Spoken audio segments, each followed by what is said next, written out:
All right, welcome to Mine Explorers, episode 38, where we are here in Pittsburgh, Pennsylvania. And that's Pittsburgh with an H. Pittsburgh with an H, which I forget sometimes. We're here at America's Coal Revolution Conference, and I am joined by Mr. Bill Schnieders, who knows a thing or two about Pittsburgh. Knows a thing or two about Pittsburgh, started in the coal industry. Yep. So tell me a little bit about that, how you got started in the coal industry. Wow. Actually, my dad had a job with John T. Boyd Company. Oh, fantastic. So I began my career, and hopefully successfully will end my career with a consulting company. So I started with John T. Boyd Company in the summer of probably 77, working as a student intern, and got to work around a bunch of young mining engineers and geologists. And at the time, I was a mechanical engineering student. And that summer was enough that when I went back to school, I changed my major to mining. Wow. And I've been here ever since. That shows the value of internships. For real, yeah. Yeah. Yeah, had no exposure to mining prior to that. Just knew I wanted to be an engineer, and mechanical seemed to suit what I was doing at the time. So I got lucky. Very cool, very cool. And so you've got coal in your roots and mining. Exactly. Very cool. So we're here at America's Coal Revolution Conference, and how, given your decades of experience now in and around mining and coal mining, how have you seen things change? Throughout my career, I've always had that little touch in coal. I started working underground in West Virginia, and then I went to work for Nalco, and I spent 8 years, and this was my territory here. Washington, Greene County, a little bit of central Pennsylvania. This was where I spent, 8 years just calling on the coal industry. Everybody says that coal's in decline. Yeah. But I've never seen that really. I've seen production drop off when I worked in the Powder River Basin, drop off to historic lows, and everybody thought the coal industry was going away. And, I always took the outlook that, coal's not going anywhere. And it just went through a downturn, but it's very invigorating, I guess, maybe not be the right word, but to be here, to see a lot of the innovative stuff that Core's doing. Ramaco with the rare earth, the Brook Mine in Wyoming. Yeah. This is all really good stuff. And Yeah. There's great people in the core industry. The CEO from Core talking today about, rock solid people. Yeah. As a young kid working underground, that's one thing it taught me was, how good these people are and how hard they work. And, being an underground coal miner is different. Yeah. It is different. That's a different way of life. Yeah. I've never seen a bigger camaraderie among people. Yeah. I haven't been in the military. I know people have been in the military, but the only thing I've ever heard coal miners really compare it to is the kind of brotherhood and camaraderie you only find in the military and in the coal mines. Once a coal miner, always a coal miner. Yeah. Yeah. Yeah. Yeah, that's exciting. So you've focused a lot of your career on sales and business development. Yes. And so you've learned a lot over the years. What are some key lessons that you've learned that you'd really only learn from experience? That the most important asset you have, not your education, not your product, it's your credibility. Yeah. Once you lose your credibility, either in a sales call or in a relationship,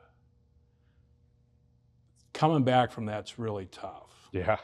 And there's not anybody that I've ever called on that if they found me today working at Burgex, would I be worried about dealing with them. Now, whether or not they liked me when they dealt with me in the past. Right. But they'll never say I treated them unfairly. There you go. Yeah. Or I lied to them. Okay? They may not like me, but at least I still have my credibility. And that's something that the guy that hired me, over 45 years ago, really instilled in me that that's your most important asset you have. Yeah, credibility and your reputation for sure. Right. Yeah. That's why it's great working for a company like Burgex, because you and Crystal and the whole team at Burgex, that's what we live and breathe. It's just not a saying that we put on the wall.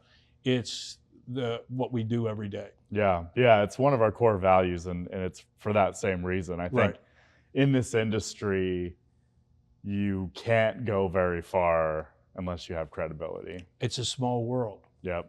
It's a very small world. We just met with Emily from American Coal Council, and one of her good friends in Wyoming is one of my closest personal friends. Yep.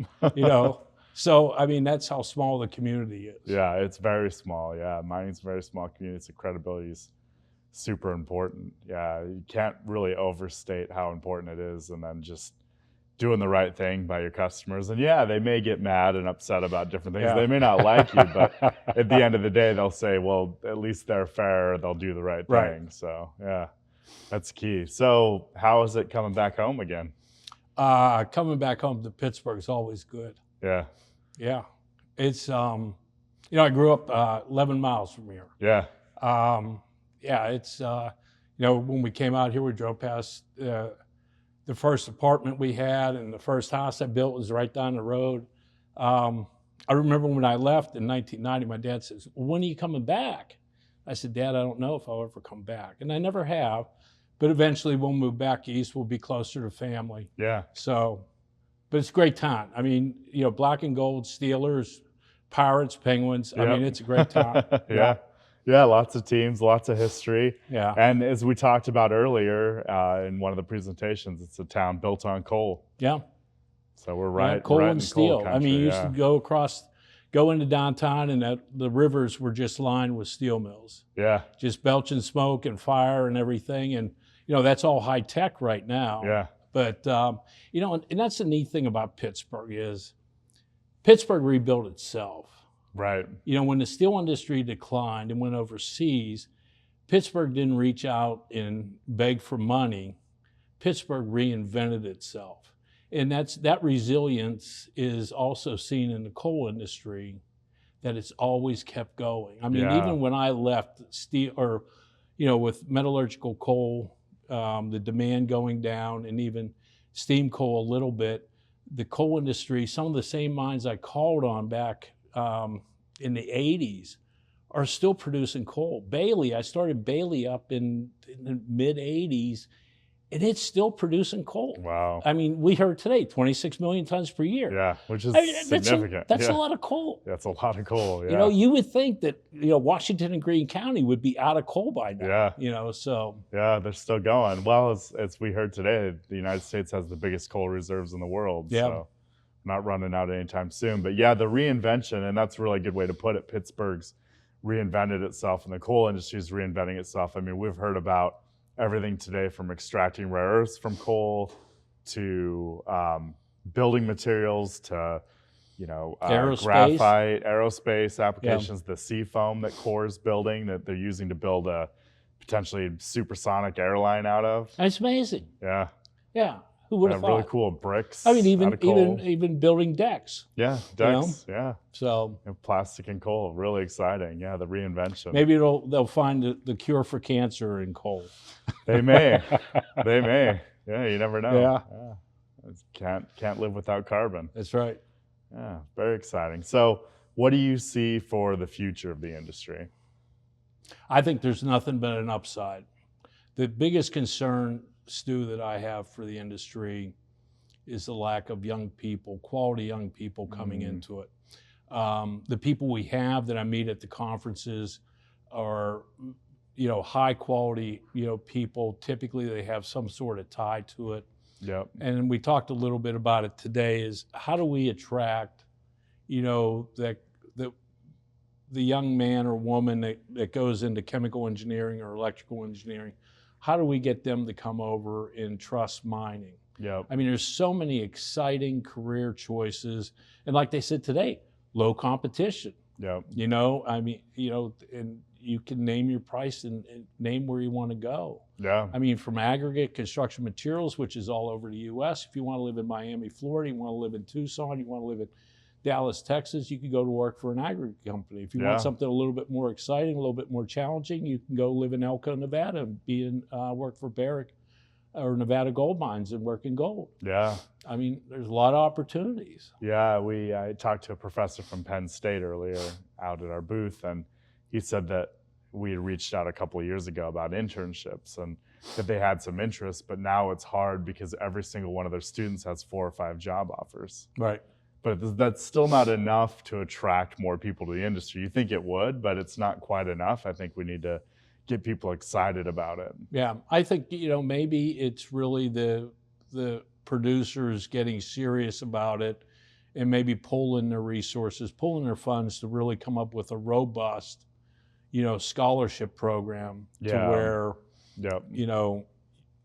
someone, that doesn't have the means to go to school or wants to go to a real good engineering school or out-of-state tuition that, hey, we'll take care of you. Yeah. Yeah. So Wyoming was the Rocky Mountain Mining Summit last month, 2 months ago, so not August, and they had some people come and present, and they put together a program, the university with a group of organizations, local organizations, and it's the power company, PacifiCorp, and a lot of the Trona mines and some of the coal mines that they all need. They need linemen, they need electricians, they need trades, they need equipment operators and different things. And they put together a program where they actually start at the high school level and they get kids who are interested, and then they help put them through specialized training and through college. And so they come out and they're ready to go, but they're looking 5-6 years ahead of time to fill their labor pool.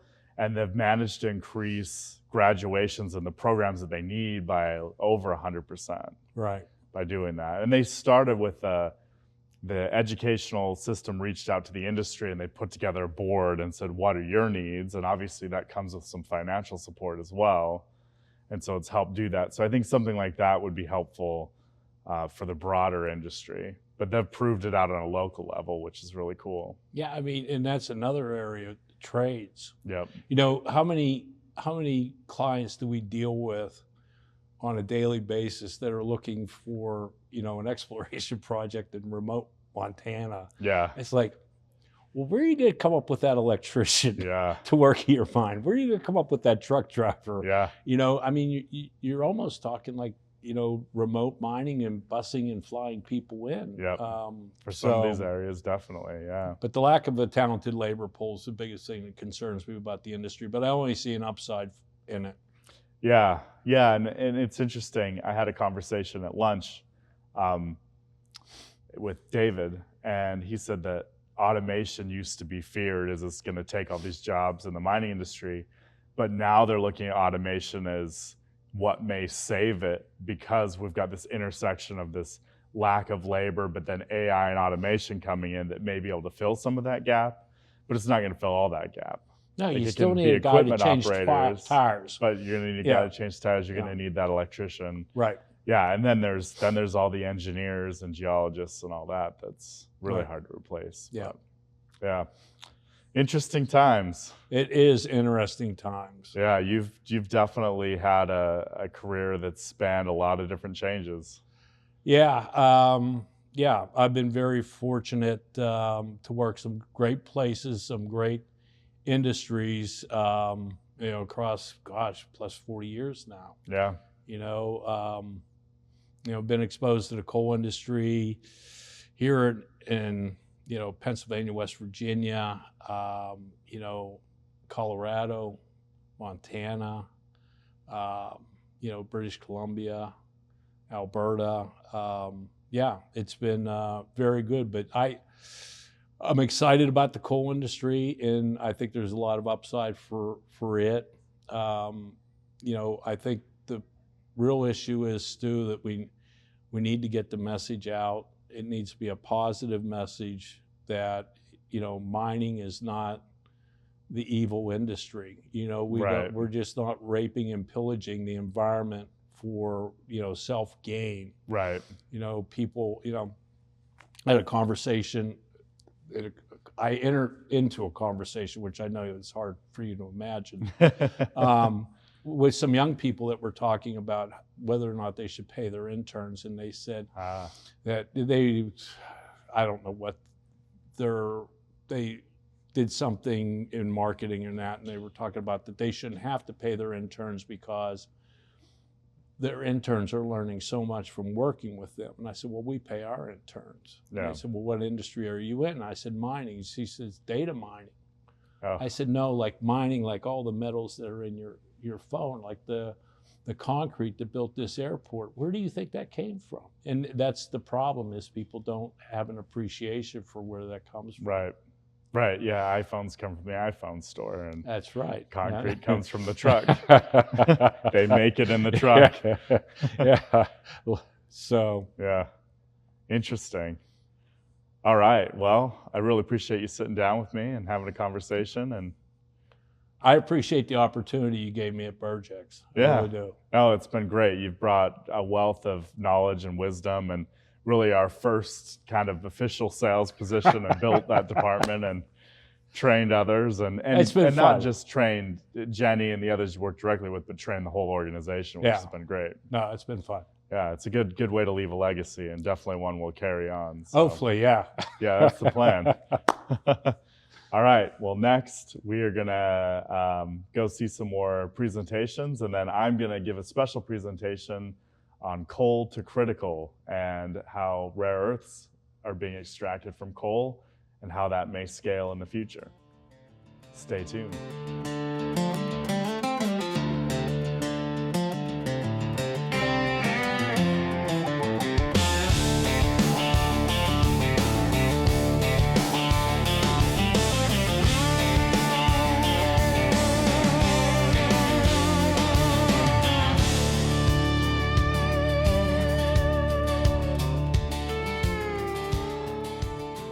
All right, Mine Explorers, I'm going to give a special version of my presentation, From Coal to Critical, turning America's legacy fuel into tomorrow's critical mineral supply chain.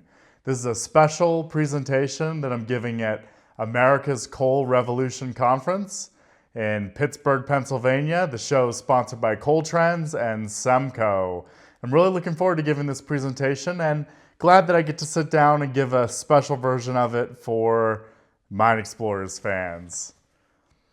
All right, so a little bit about what to expect. I'm going to start out by talking a little bit about myself and why I am giving this presentation, and kind of the special angle I have on that. We're talking about coal as the unlikely contender in the global rare earths race. Talking about coal's hidden assets. We're talking about the supply chain from mine to magnet, and how rare earths are processed, and what that looks like.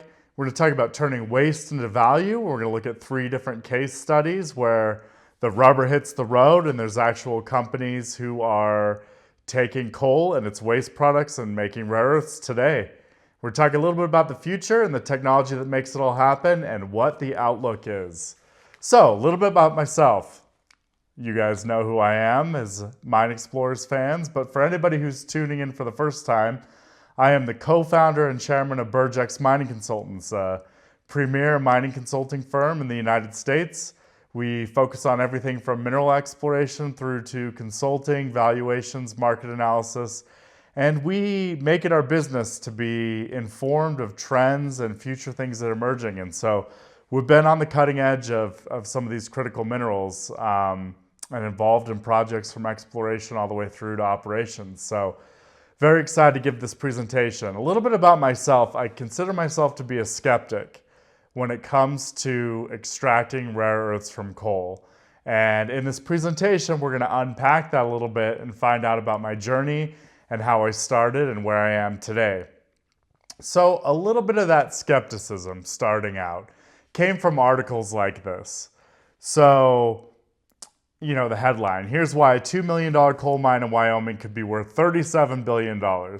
Now, whenever I see the B word mentioned on a project, especially an early stage project, I always get a little hesitant, because it takes a lot of exploration and drilling and testing to actual prove up reserves. And much like people in the mining industry see with legacy media, there's a lot of inflammation, there's a lot of just articles that are not entirely factual, or they're very overblown or overly simplified. So in this case, the $37 billion is, of course, if you were to wave a magic wand and take all the rare earths in at that coal mine and put them in a warehouse, all completely processed, ready to be sold, maybe that total value would be $37 billion, but it doesn't account for any of the extraction costs or anything else.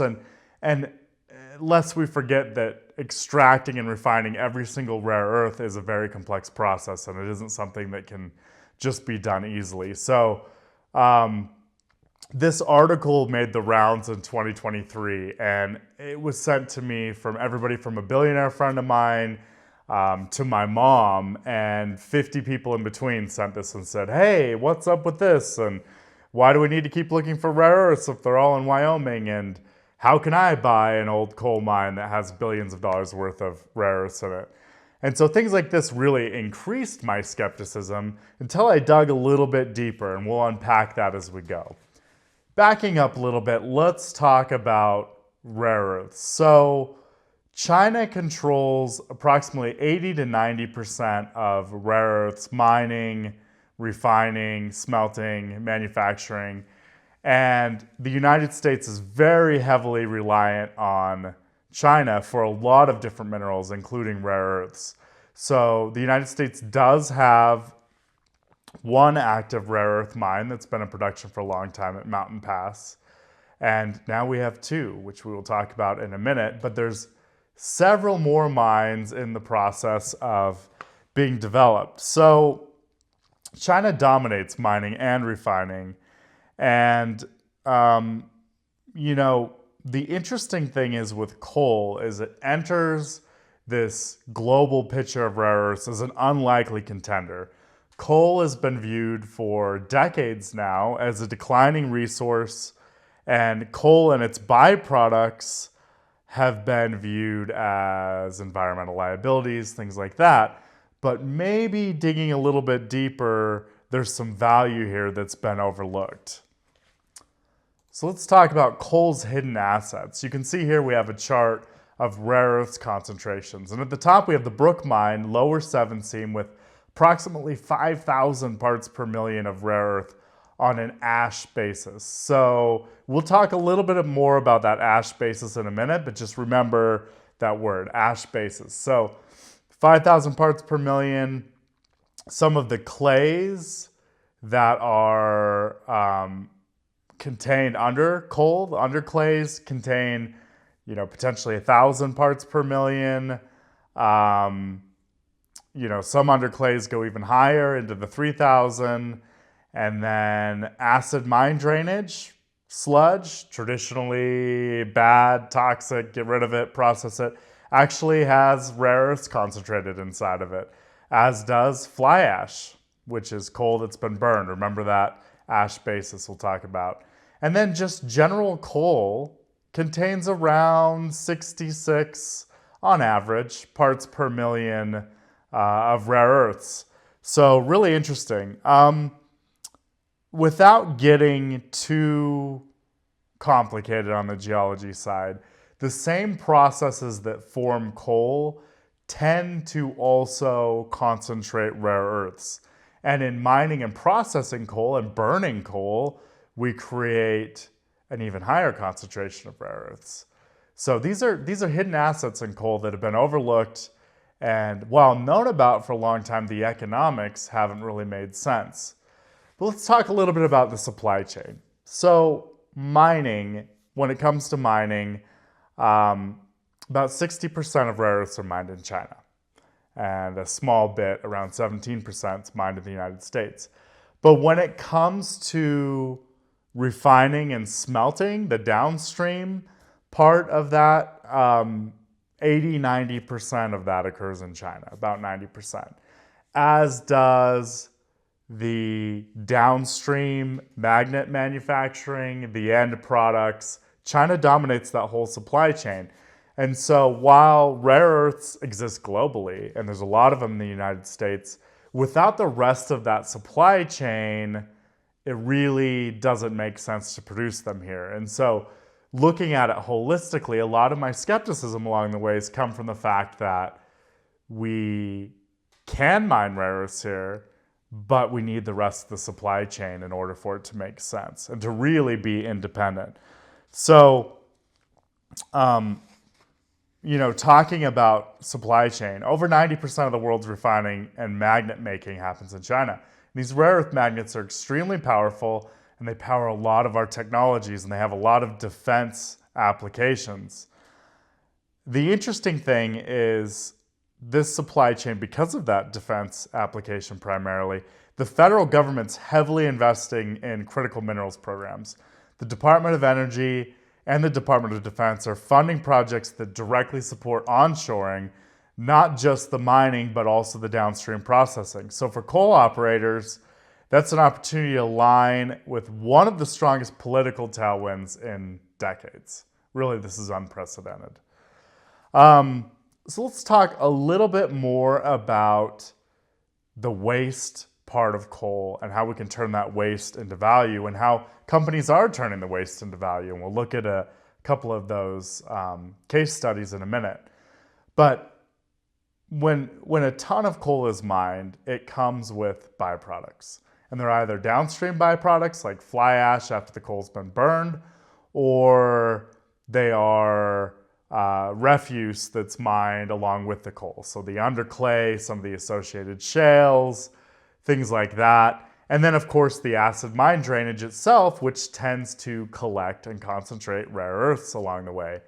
Now there are technologies that are being developed that can much more cheaply recover rare earth elements while cleaning up legacy sites. So there's billions of tons of ash, refuse, and AMD sludge in the United States that could be reclaimed and turned into valuable rare earth products, which would pay for that reclamation and potentially even generate a profit on top of that, which is fantastic. So we talked about that ash basis. So the 7,000 parts per million from, or the 5,000 parts per million from Ramaco's mine, that's calculated on an ash basis. So when coal is burned, it concentrates the rare earths in the fly ash 6 to 10 times over the raw coal. So in burning the coal, you create energy, and as a byproduct, you concentrate rare earths, which is fantastic, right? Refuse from prep plants contains recoverable metals. AMD sludge, like we talked about, contains metals. And there's pilot plants that show these can be processed with up to 90% purity while simultaneously cleaning up the earth, cleaning up water. It's a win-win.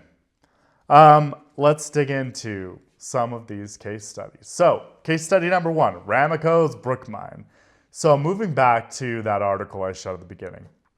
Wall Street Baker buys $20 million coal mine, and now it's worth $37 billion. Well, the articles were simplified and made to be headline grabbing, kind of clickbait, right? Well, Ramaco is an established coal mining company, and they didn't just buy the mine randomly and just happen to discover a lot of rare earths.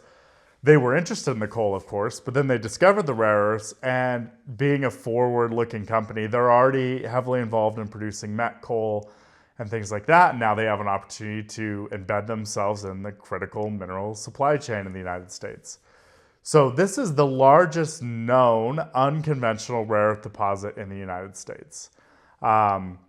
They began production this year in July. The rare earths are hosted in coal seams and carbonaceous shales, which are created in similar processes to coal itself.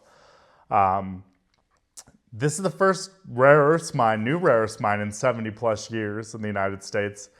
And it's the first new coal mine in Wyoming in half a century. And this project's state supported. The state of Wyoming invested $6.1 million into creating a pilot plant, which proved that the rare earths could be extracted, and then now they're in production. The project has a very healthy $134 million a year EBITDA, which if you look at, that $37 billion, obviously $134 million annual EBITDA isn't even close to that. And the entire value of Ramaco, the market cap's about $3 billion. So significant asset, really valuable, and it can generate critical minerals and generate a healthy profit. So this is an fantastic project. So we talked about that ash basis, right, where it's concentrated, the rarest in the coal is concentrated 6 to 10 times. So there's certain seams there that have around 5,000 parts per million on an ash basis, and it's carried not only in the coal, but the carbonaceous shales. So that gives them a much wider vein that they can extract, seam. This is really the case study for extracting rare earths from active coal mining. Now let's talk a little bit about turning that waste into value and what that looks like.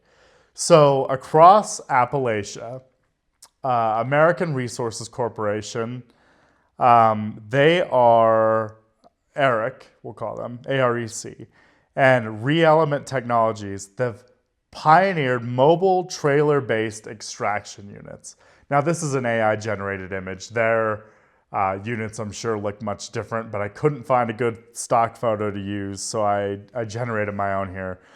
But these trailer-based extraction units can be deployed directly to coal refuse or slurry sites, that AMD or the slurry, and they can leach and concentrate rare earths on site, sending a solution to a central refinery. So they have a central refinery, and then through AREC, they have over 30,000 acres of coal lands that they can go out and deploy these mobile trailer units, and then they can do the final refining in a central location.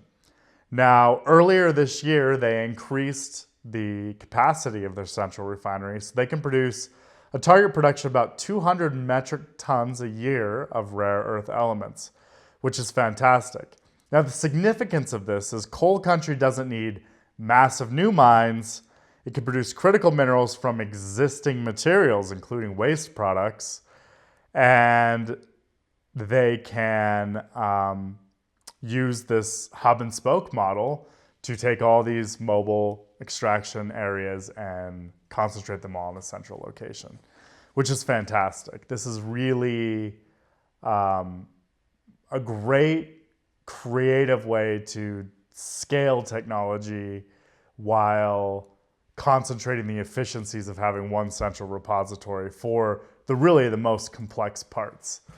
And then let's talk more about the acid mine drainage. So the University of West Virginia University, they have a water research institute, which makes a lot of sense. They have a lot of water issues, acid mine drainage, things like that. And the Department of Environmental Protection have teamed up to create a pilot program to extract rare earths from acid mine drainage treatment sludge. This facility dries and leaches the sludge, producing high purity rare earth concentrates while cleaning the water. One site's sludge contained nearly $850,000 in recoverable rare earths. So that's the key word, recoverable. Across Appalachia, thousands of AMD sites could replicate this model and produce hundreds of millions of dollars worth of rare earths from mine drainage. So once again, this is the ultimate example of innovation meets reclamation, where pollution becomes a product and environmental stewardship becomes economic sustainability. That was a mouthful, but taking waste, creating value, cleaning up sites, securing the supply chain. It's a win-win. And a lot of this stuff sounds too good to be true, which is why I've traditionally been quite skeptical. But let's dig a little bit deeper. So why now, and why is this stuff happening? What's empowering this? So let's talk a little bit about technical innovations that are powering this transition, and then we'll back up a little bit and talk about some of these tailwinds, political, socially. What are the tailwinds that are really making this happen? So modular extraction units obviously have reduced the need for centralized mega plants.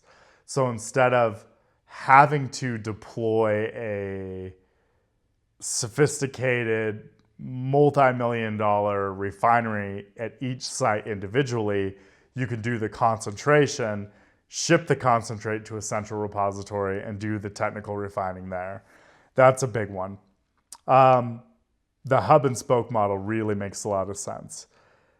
Then chromatography and ion exchange separation technologies have replaced solvents and toxic methods of extraction, producing a 98% pure rare earths efficiently, so reducing costs. Sensors and automation that have been developed by the Department of Energy in partnership with others can now analyze material in real time, improving yields. Obviously, the material going in is going to be varied, even across the site, especially when you're dealing with refuse and things like that. You can get a lot of different grades. And so being able to more accurately measure the input allows them to optimize to get better and more efficient output. And then, of course, automation has been key. Less people to run and more efficiency. And then there's other byproduct recoveries. So alumina, silica, pozzolans, things like that can improve project economics. Fly ash, for example, you can extract the rare earths, and the fly ash makes a fantastic pozzolan material, which is used to strengthen cement.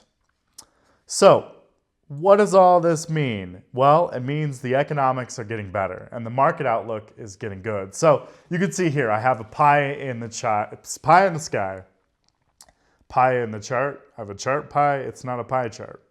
It's a pie in the sky. It's an investor chart. It's something you'd see in an investor presentation when someone's going out to raise money. And I'm always skeptical of these because nothing ever follows a straight line. But you can see here the outlook from the experts, people a lot smarter than I am, show that the demand for rare earths is set to triple over the next decade or so, and the costs are set to decline substantially. So we've got this cross here where costs are dropping and demand is increasing. Naturally, costs probably won't drop as much as they think it will, and the demand, while it may triple or even more, is going to be lumpy and a lot of ups and downs. Like we've seen with electric vehicle demand, it's kind of all over the place. And there's a lot of other things that need to pick up to enable these technologies that require rare earths to really be adopted on a big scale. But recovery costs for rare earths have dropped significantly from $300 to $500 a kilogram down to under $100 a kilogram.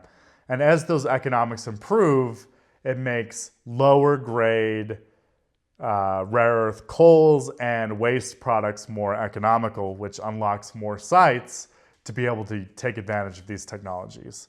And we know every major coal producer in the United States is looking at this. And as the economics improve, it's going to be look more and more enticing, and they're going to develop more and more resources towards looking at the feasibility of this. Federal incentives and defense funding have de-risked domestic projects, and first movers like Ramaco and ReElement are already profitable, at least on paper, right? And for the first few quarters that they're operating, we'll continue to see how that rolls out as they scale. Things never go as smoothly as you think, but I, for one, have a lot more of a rosy outlook than I did a decade ago. We'll talk about that in a minute. So why is the coal industry in the United States uniquely positioned to take advantage of this? Well, land and rights. So there are hundreds of thousands, if not millions of acres in the United States that are already owned by coal mining companies. And they have this established ownership. And not only that, but they own a lot of the waste materials that have been traditionally looked at as liabilities. They have the permitting expertise. Permitting a new coal mine is a major undertaking, and modifying those permits to extract rare earth elements and other downstream commodities is a lot easier than permitting a new site. Infrastructure and logistics. Coal mines are bulk material centers. They mine and produce bulk materials, and so infrastructure is key. So these sites have rail spurs, they have haul roads, they have power hookups, they have water, they have processing facilities that can be modified. Skilled workforce. Coal miners are skilled and they can be trained, and they understand resources, and they understand mining, and they understand extraction, and the amount of training required is going to be minimal for a mining company mining different elements than, say, a new company getting involved entirely. Then community and political support. Coal miners, coal mining companies and coal miners have tight-knit local communities, and they have community trust, and they've built up a lot of these areas over time where they're deeply entrenched in the communities, and the communities want to see them succeed. And when you pair that success of the company, success of the coal mining with critical minerals and nation building and really strengthening America's domestic supply chain, you have really strong support. And then there's bipartisan backing. Both state and federal leaders support this, and we'll talk more about that in a minute. So all of this has led to me overcoming my skepticism. So my biggest skepticism has been around the ability to process rare earths. So I've never doubted that they could be mined across the United States from conventional sources, from unconventional sources like coal, and then from coal waste products and other things. It's just the refining and smelting and the downstream manufacturing has always been in China. And so in all of the previous models over the last couple decades, China was involved somewhere in that supply chain. Now that we've kind of gone over the hump and there's serious attention to this, there's bipartisan support, there's shifting public sentiment, and we're actually looking at bringing back the entire supply chain, I'm a lot less skeptical about the mining aspect of it because the other pieces are in place to make the economics work.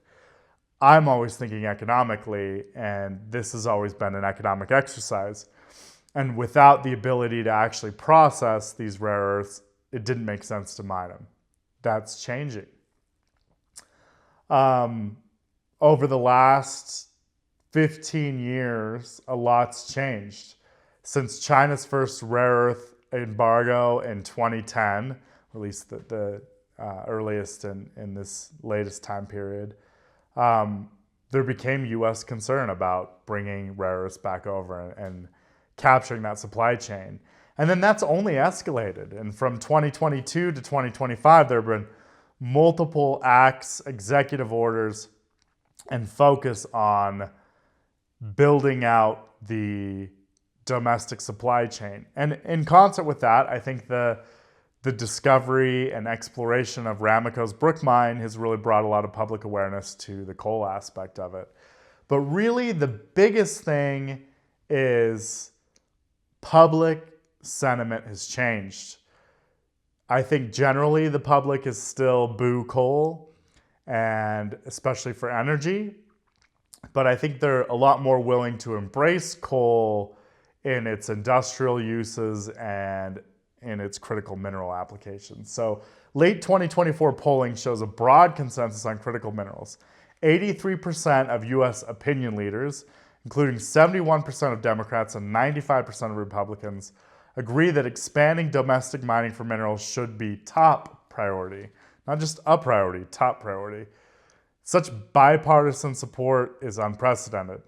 It's a big shift in sentiment. But it's not just opinion leaders and politicians.